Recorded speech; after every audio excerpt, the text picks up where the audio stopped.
Hey, it's your girl, Goddess Bella Babe. I'm here to talk about it. I know you've been probably looking at readings and you're kind of confused about the readings. I just want to know that we're living in a time now where there's additional veils that have to be broken, additional illusions of reality that have to be broken. Now, when we're dealing with the shadow world and we're dealing with shallow work, we're dealing with the anima and the animus that is below the self, well, incorporated with the self, and then we're dealing with the above the ego. And these are all the processes of transformation, um, revival, death, life, rebirth, and so forth and so on. So I want to break it down to you on why you're going to listen to a lot of tarot readers who they don't have a lot of knowledge in the occultism. Their readings are not wrong, so don't get upset about them. There's very good readers, but their explanations are confusing them. And the reason why your explanations, and this is for all my tarot readers as well, the reason why your explanations are confusing you now is because the veil is dropping. Now, I want to break it down in the animal kingdom terms. On this kingdom, we have 7 continents, of course, and on the 7 continents, we have predominantly 7 species. And some of these 7 species are admixtures of other species. When I say this, when you're talking about a cat, you are also talking about a reptile. But when you talk about a water buffalo, you're talking about an elephant, but you're also talking about amphibioid. Versus when you're talking about a gecko, you're talking about a reptile who has a more insectoid nature.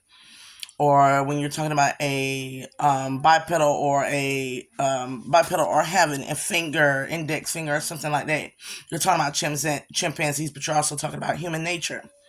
Um, and when you're talking about dog, you're talking about bear as well, and how these all cross up, and how when you're talking about avian species, you're talking about Valkyrie, which falls into angels, and which angels can also fall into other things, because if you study the Goetia, you'll see that the jaguar, which is also can also be portrayed as a dark entity, but you'll also see that the jaguar can also be portrayed as a pantera, which is a new spirited being, okay, or a different type of being. But you're also dealing with something that would be translated into Kemetic text as a deity, or translated here or there as, if it's a jackal or a dog, as a realm of the walker in the shadows. But when we look at it from a different context, they can often be lower vibrational shapeshifting or higher vibrational shapeshifting. But shapeshifting is the default for us all, because when we're looking at science and we're looking at the geneticism of humans and we're looking at the geneticism of life on this planet, we are not one particular species. Therefore, space, which is the space which is combined to make and create the Earth itself, has a duality of being light and dark. Therefore, it has a duality of being more than one, but the one creates the two combine and create and bond and can create one. So in this case, we are multiple species of different types of things in existence as humans. We are the combination ingredients of the earth. And we must always remember that when we start diving into the terms. Now, the biggest term that we want to dive into, that I'm going to dive into today, is the term energetic vampire.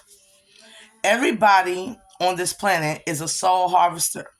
Everybody on this planet is a partial energetic vampiric entity.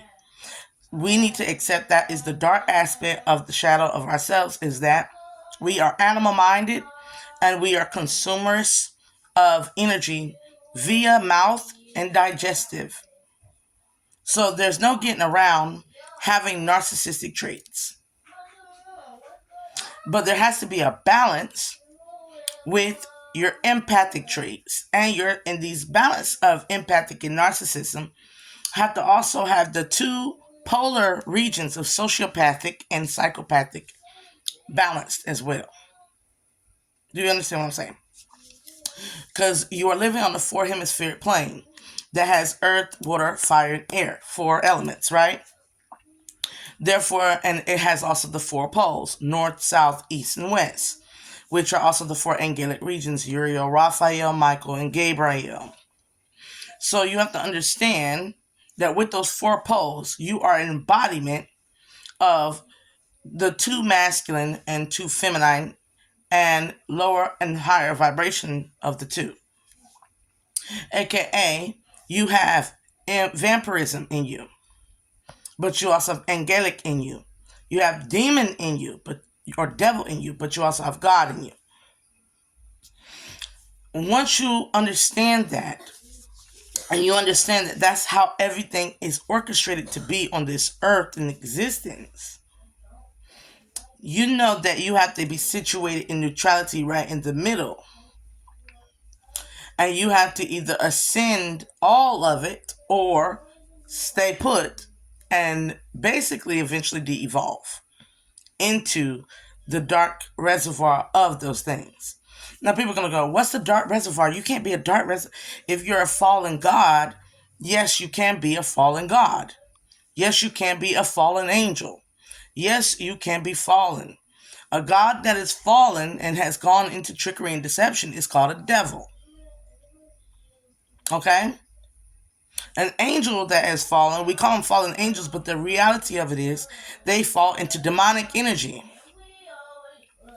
And if we say earth angel, really what we're saying is fallen angel. Earth angel and fallen angel as a concept are the same thing. Listen to me. If it comes to a lower realm, whether it's to do work, to service the people, and it has to physically embody the human nature, it becomes a Christos energy, which still makes it a God, but it also makes it an angel, but it also makes it a fallen. Because it had to come down here. When something goes down, it falls. The thing is, are you free forming?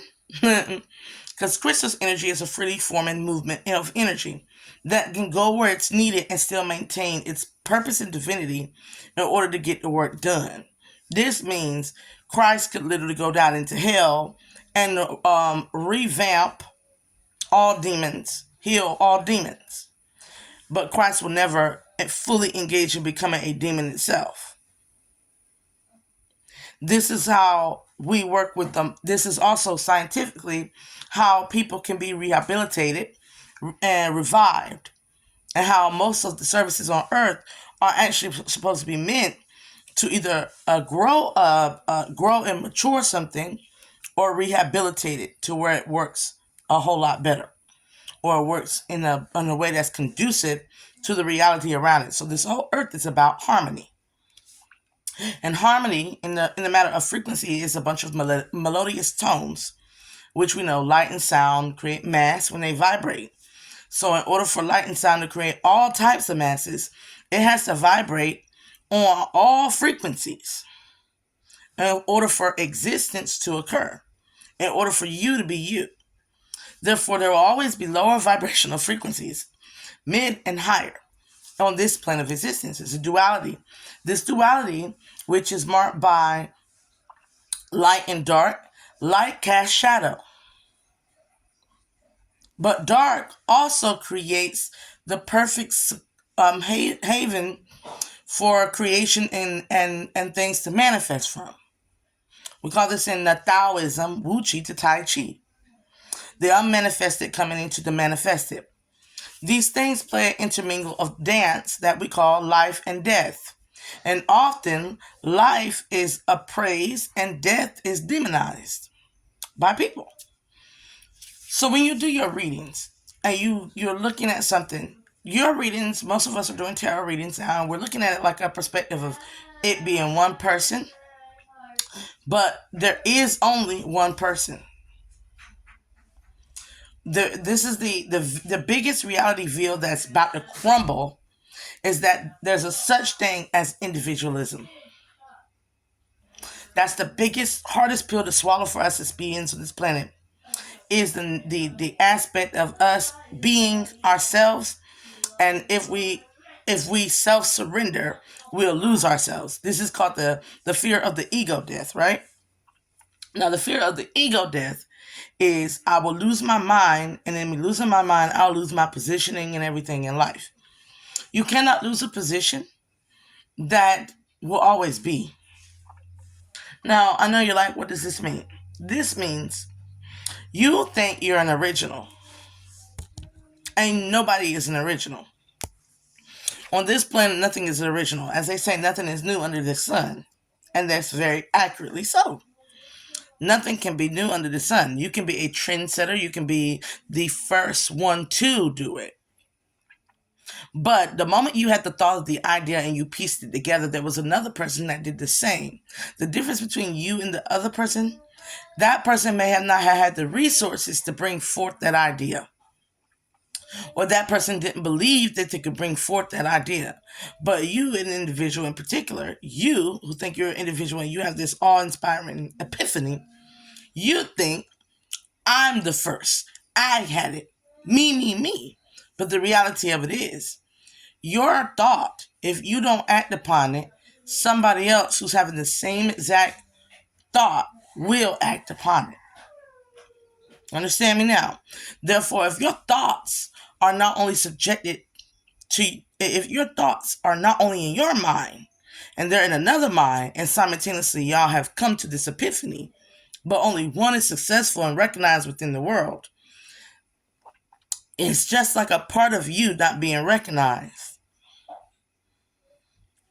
Now, that means that we have an issue with the God hive mind complex.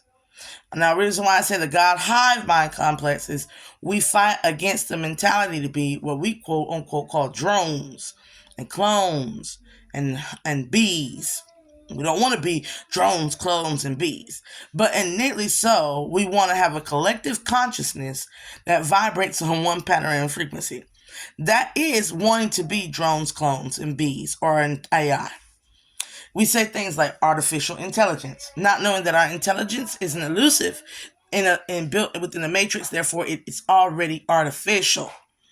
Because artificial doesn't mean nothing but byproduct or has a creator. It's manufactured, it's built. You were manufactured and built by religious philosophical premise or spiritual philosophical premise. Therefore, you have an accordance of your own nature and intelligent sapience to do what you feel is only what you want to do.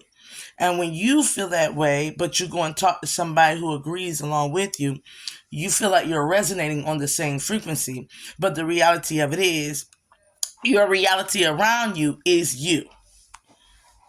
So everything that you're going through in your life, every person and position in your life is an aspect of you. Now I'm going to use myself for this one. My daughter is my irrationality. She is my anger in its immature form and pettiness in its irrationality. Meaning I get very, very highly emotional. And I break down. But as soon as I break down and I'm appeased, I'm right back peppy again. I easily forgive and move forward.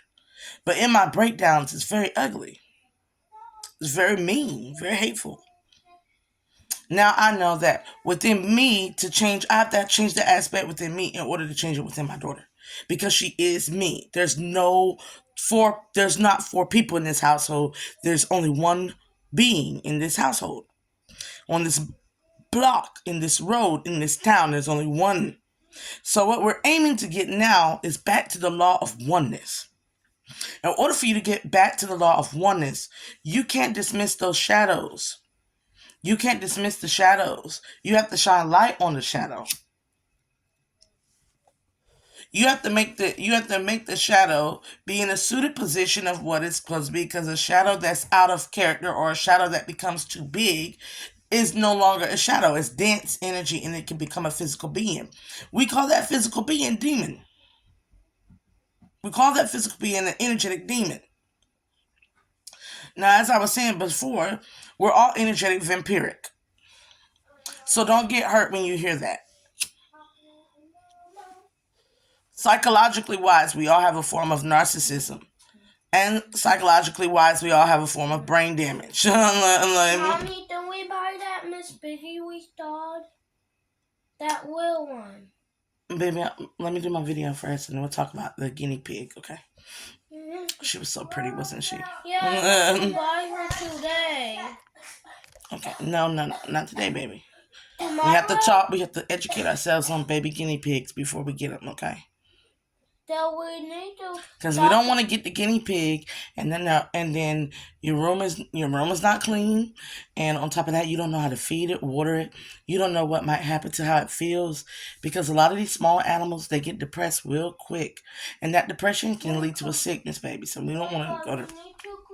But you understand me? Even your friends, even your coworkers that are getting on your nerves, are aspect of you that's getting on your nerves. So when you take about the I, me, my, and you start saying we are getting on my nerves, we want guinea pig now, but we have to be educated. That's where we're headed to. We're headed to the true breaking of the illusion, which is individualism. You have multiple emotions running through your body. And those multiple emotions, when they are not identifying as one, there is called schizophrenia. And if all of those multiple emotions have a intuitive ability that can be formed into a different way of being, and I speak on intuitive being, and clairvoyance and audience clairsentience. Notice the first word is clear. That means that they all have the same root context. They're all like water, which is the emotional pool or in tarot the cups. So you all have the same root complex, but how it expresses itself or how it picks up information can be different, such as water, steam, ice. Ice can be hot, it can be cold. Steam can be warm, it can be mist, it can be cold. And the way water works, it works to where it can be any form of whatever, including molecules within air, or the buildup of the human body, or the buildup of plant life. Water is the premise or the base component to all life, right? That's why we say, oh, thirst for the Lord. You feel me? Because water is the base component to all life. That's why we say the eternal waters or the everlasting waters or the baptism within the waters or the womb and the waters of the womb. Because the base component of life is amphibious. Okay? Base component of life is stemmed from amphibious nature. Even liquid, not liquid necessarily, but water. So when you're talking about the base ingredients of water and you're talking about a telepath, the telepath has the ability to not only, some have the ability to project thoughts, some have the ability to interpret thoughts. But empaths have the same ability. They can project emotions, but they can also interpret emotions, and all of your thoughts are in essence forms of different types of emotions. When you get an awe-inspiring epiphany, you are awed. That is an emotion. We call that excitement or a rush sensation. Happy if it's good, miserable if it's bad. These are different yous within the one you that is expressing itself. And it's identifying as one individual. And in identifying as one individual, you're not labeled schizophrenic. You're not labeled psychotic. But the moment it's skewed is the moment you're labeled messed up.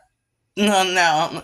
And the moment it's skewed in a person who's not labeled, we call it things like depression, anxiety, post-traumatic stress, this and that and the third. That's what we call these things. But the reality of it is, it's the feeling starting to separate itself and either A, not want to allow a predominant feeling to lead, or allowing the predominant feeling that's not conducive to your spiritual body, which your physical body is within, right? Which causes you to get sick, pick up diseases. Now, diseases are always going to be. You can never. It's an alchemic thing, a disease, and a disease is an alchemic thing, such as the COVID. You know, I'm not going to speak on that right now, but you understand what I'm saying. COVID. COVID. If you see, it's about the crown, as it's called, the krana, right? Krana. I have to say it like this because I don't want to get like shun. I'm not talking about I'm not talking about the. I'm not talking about that, but but you get what I'm saying. These sit on the crown basis of every chakra point in your body. Your body is housed with way more amounts of chakra and chakra system and points than the